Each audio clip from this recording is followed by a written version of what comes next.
Kenny Mitchell joins us as Chief Marketing Officer for Snap. He's their first ever Chief Marketing Officer, and he oversees everything from consumer and product to all the marketing programs. Thanks so much for joining us, Kenny. Thanks for having me. How can I be batting cleanup when ARod was on the count? Like, I don't even understand this. Because Kenny, you led the nation. Everybody who's watching, this is real. This man, this handsome man who's lost like 10 pounds visually. I'm impressed. I need to talk to you about that. You look in shape during this time. I'm impressed. You've lost some weight, I can tell. This man led the nation in assists. The NCAA. This man led the nation in assists. This is a talented, multi-dimensionally talented man. And that's why you get to do cleanup, because you also are a world-class athlete and had your moment to shine. Tell the details, Kenny. Don't be humble, and then I'll do the full intro. So I love your diversity of going from a MLB Hall of Famer to an Ivy League, point guard.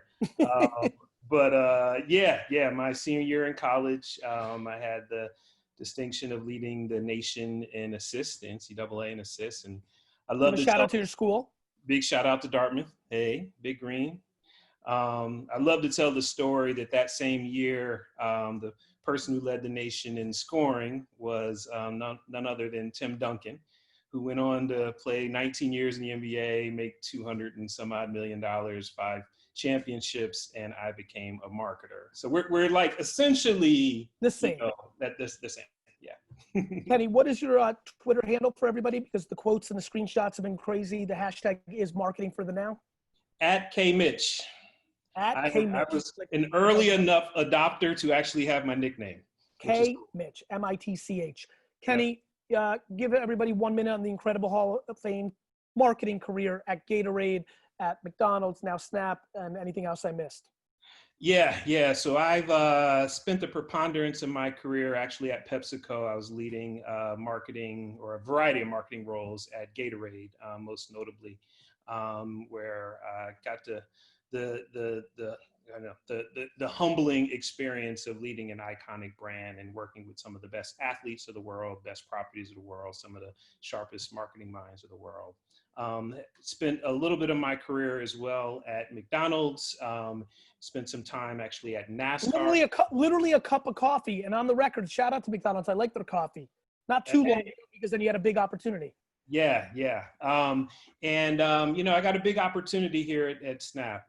It's a platform that I've been a believer in as an advertiser since the very beginning. And it started during my time at Gatorade. Gatorade is such a consumer-driven company that it was not uncommon for us to be spending time directly with our consumer, which are competitive athletes. And they were telling us back in 2011 and 2012, like, this is where it's at. This is how I communicate with my friends. We actually would get questions from Gatorade's version of influencers, which are like athletic trainers, nutritionists, dietitians, and they're like, is this just for sending nudes? Like, what's this thing about? So our team had to kind of do a deep dive to just learn about the platform, and really believed in this notion of this generation kind of transforming the way that they communicate, and communicating visually as being like the primary format of doing that, whether it be sending photos or sending videos, and it's just like an incredibly sticky use case, and doing it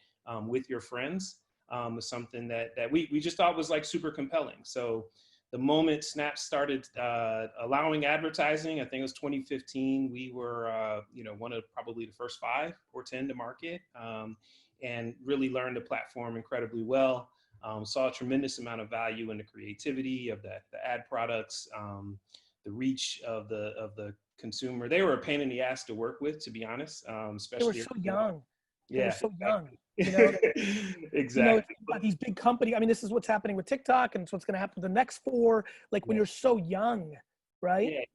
You're trying to figure things out. So we were patient. Kenny, I apologize for interrupting, but I'm just like too anxious for this question, because I'm real curious. I actually don't know the answer to this. What's the biggest thing that marketers and the consumer world doesn't know about Snap? I'd say the one insight that you would find really interesting that's probably not well known is that the scale of the platform. One example of that is that in the US, Snap has more a larger community of 25 plus people than Twitter has in all of the US. Say it one more time for people to hear. I'll say it one more time for the people in the back. Because Snap is known as a platform for younger folks. We have more people in the US 25 plus than Twitter has in all of the US, all ages. So and what is that grounded in? Is that grounded in downloads US active? That's grounded in daily active users versus Twitter's version of the monetizable daily active users. So it's an apples to apples comparison. So the scale is actually tremendous. And part of the reason for that is that it's a private platform. Snap is a closed platform. So understanding the user experience only happens when you're actually using the platform, which is not true for Twitter, not true for Instagram, not true for Facebook. They're all feed-based platforms. Which changes the viral loop, which makes it deeper, but maybe not as wide potentially, but to your point, wider than most think. Wider than many think. It allows. What about Snapchat Originals? Talk to me about that. Oh, Snapchat Originals, amazing. So it is essentially, us working directly with talent, with production companies, and basically building out original programming. And one of my favorites that we recently did was with Will Smith and his production company, the Westbrook Production Group. Basically thinking about what's happening right now. Will wanted to find a way to kind of like inspire and uplift people. So he created this program, Will from Home, where he was literally at home and kind of connecting with his friends, former castmates, other talent, just kind of like telling the story of what it's like to be at home right now, reminiscing on different, activities that they've done together. It performed incredibly well for us. It reached like 35 million people over the course of the program. And Will himself, like he's done an incredible job, him and his production company, of understanding how to build for mobile. He's a communication beast, and communication beasts win on all platforms. Absolutely. Period, end of story.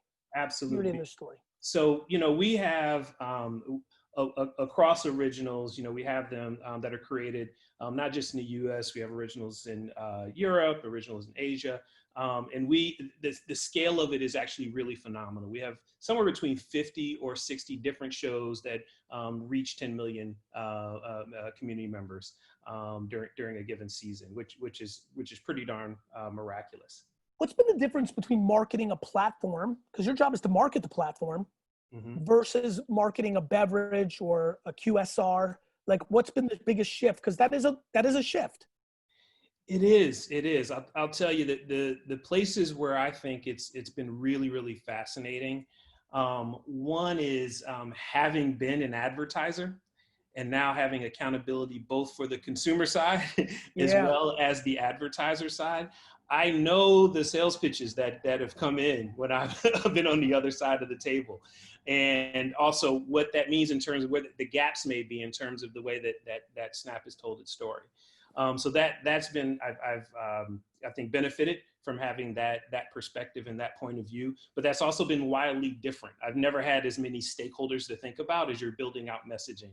One from a consumer perspective, one from an advertiser perspective, another from an agency perspective, maybe some from a DR advertiser. So it's the stakeholders and trying to find messaging that is that's addressing the variety of their needs has been pretty different. What's on your mind through this thing? What is a top priority for Kenny and Snap during this 6, 7, 8, 12, 18-week period? Like, what's kind of, when I say what's on your mind and putting on your professional hat, what kind of comes to the top? The thing that's been the biggest priority for us has been kind of embracing the responsibility that we have to support our community.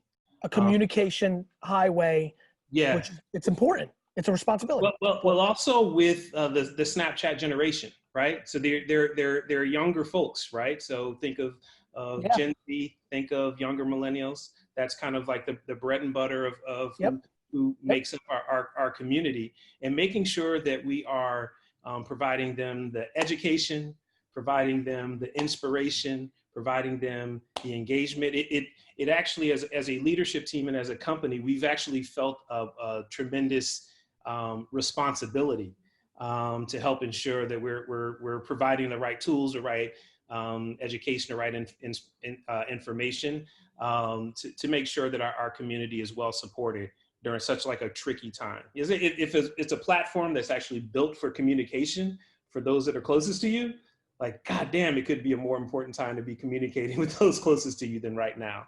So that's been a big focus of ours.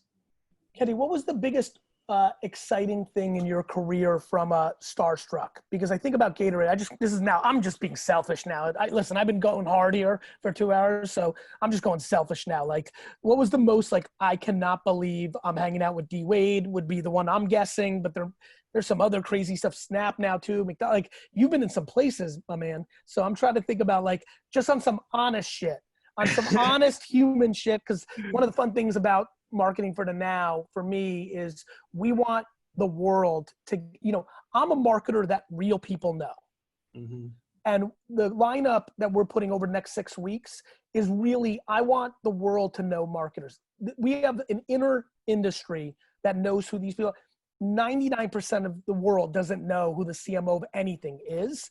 And I want people to get to know more of the people that I admire, whether I know them well or I don't know them at all, on this marketing, now program. So I'm trying to go into Kenny the human for all the people that are following you now that are going to build a real relationship with you. Give me a true human story. Where were you like calling your like moms or like your girl or like your buddy, like, you will not believe the commercial I'm doing tomorrow. Like, give me the true thing. Probably when you met Gary Vee, I get that. But besides that, by the way, for the record, when he met Gary Vee, he was like, who the fuck is this dude? So go ahead. So first of all, I have actually hung out with you in public and have watched scores of people request a photo or so, like, don't suggest that you're something other than a celebrity yourself. But I've really been fortunate. I've had a chance to work with the likes of Michael Jordan or Serena Williams or Peyton Manning or Usain Bolt. But I tell you, one of my absolute favorites is Dwayne Wade. He's the best human. He's just a great human being. He has a great team around him. And I've actually had the privilege of traveling with him for some international programs that we've done on the Gatorade business. And one that was like incredibly eye-opening is actually both of them had this dynamic to it. But we went to China and then we went to Australia over the course of about a year and a half. And when we went to China and we landed, there were 1,000 people at the airport waiting. It felt like the Beatles were kind of coming to town. And I personally had never seen anything like that. So like to kind of be wading through the exit of the airport and seeing all of the love and adoration and folks crying, like it was really insane. Nice. And then when we went to Australia, it was during the NBA lockout. So I think it was like 2011, I think was the year. And I remember we were doing like this appearance and some dinners and a few other things. And this cat tweets out like, hey, I'm going to be at this place doing this thing. He tweets it out maybe like a half hour or an hour before the actual appearance happens. And I swear to God, there's like 5,000 people outside. That's amazing. It was insane. So we do the appearance and the media stuff inside. He walks outside and it looks like Lollapalooza. And it was pretty remarkable. Kenny, you're one of my favorites. Keep up the good work. I really, really appreciate you. Thanks for being a part of this. We're going to definitely ask you to be back on. Well, thank you so much for having me, brother. Love you, bro. Talk to you soon.